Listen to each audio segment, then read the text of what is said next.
Tonight, my Sussex Squad family, settle in and get cosy, because we are diving straight into the heart of a story the palace could never fully script. This is not the version shaped by press leaks or the one polished for royal documentaries.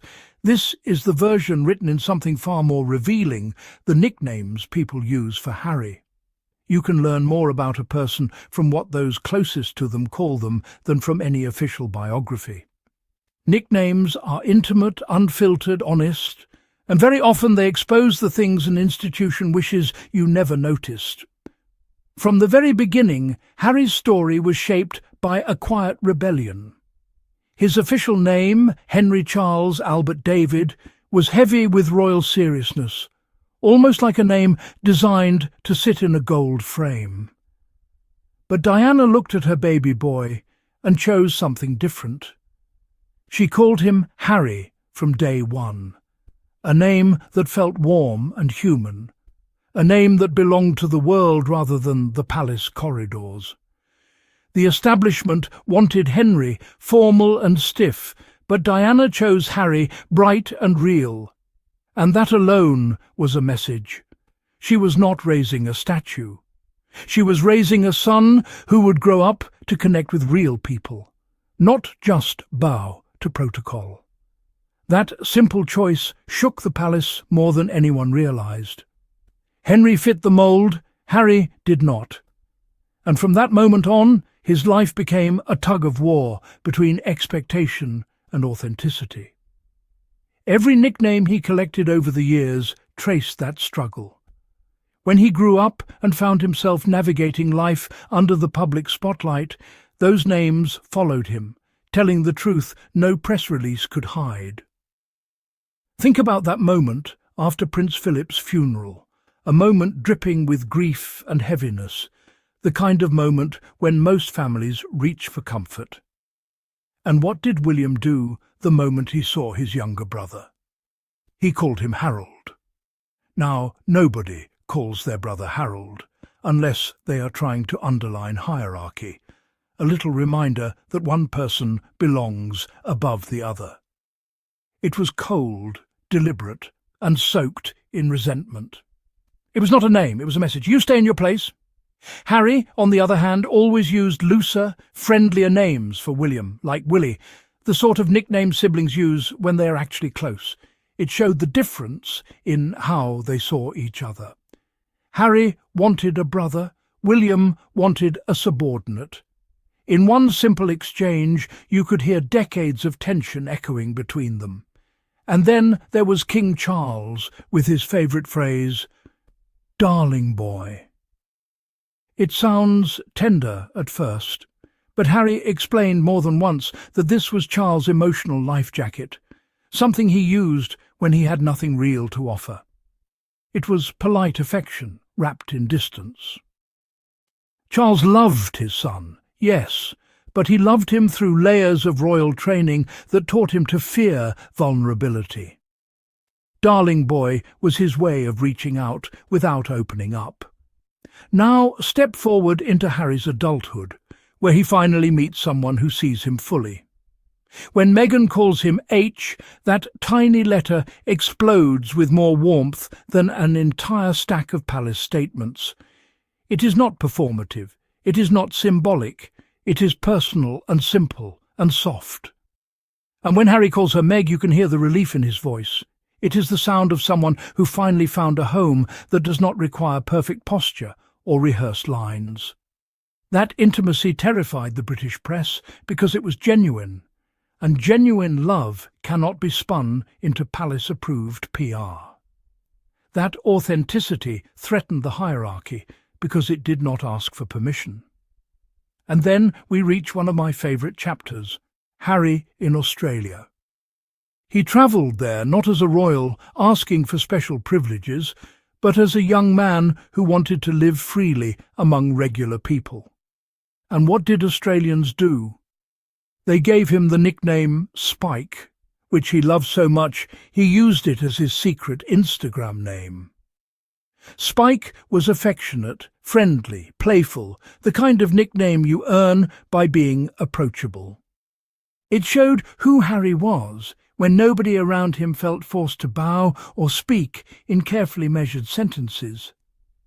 Imagine William in that situation. He would have needed a support team to recover from being called something so casual. But Harry thrived in it.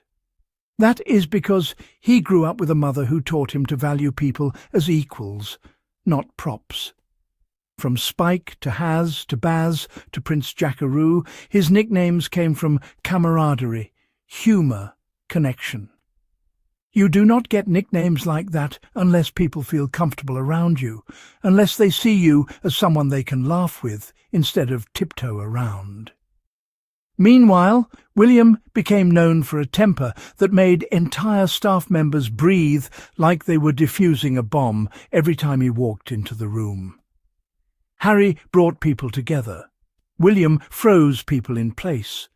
And the palace wondered why one son captured hearts while the other captured headlines about staff turnover. Diana understood exactly what Harry needed long before the palace did. Charles supposedly wanted to name him Albert, a name tied to Victorian grief and imperial heaviness. Diana took one look at that idea and shut it down.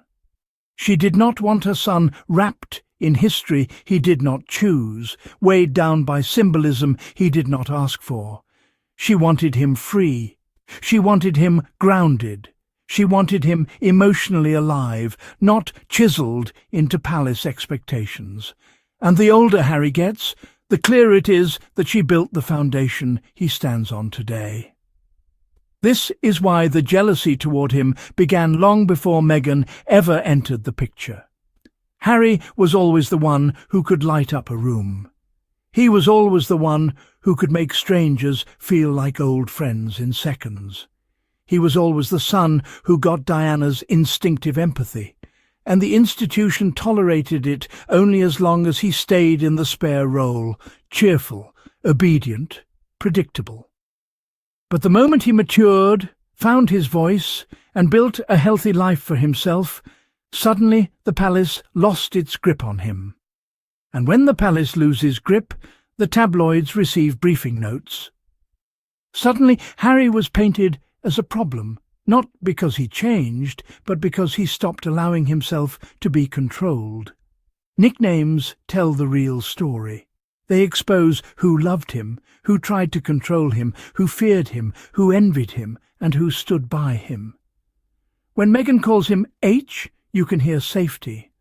When William calls him Harold, you can hear bitterness. When Charles uses darling boy, you can hear emotional distance. When Australia calls him Spike, you can hear affection. When friends call him Haz, you can hear ease. When he calls himself Spiky Mile 5, you can hear freedom and humour.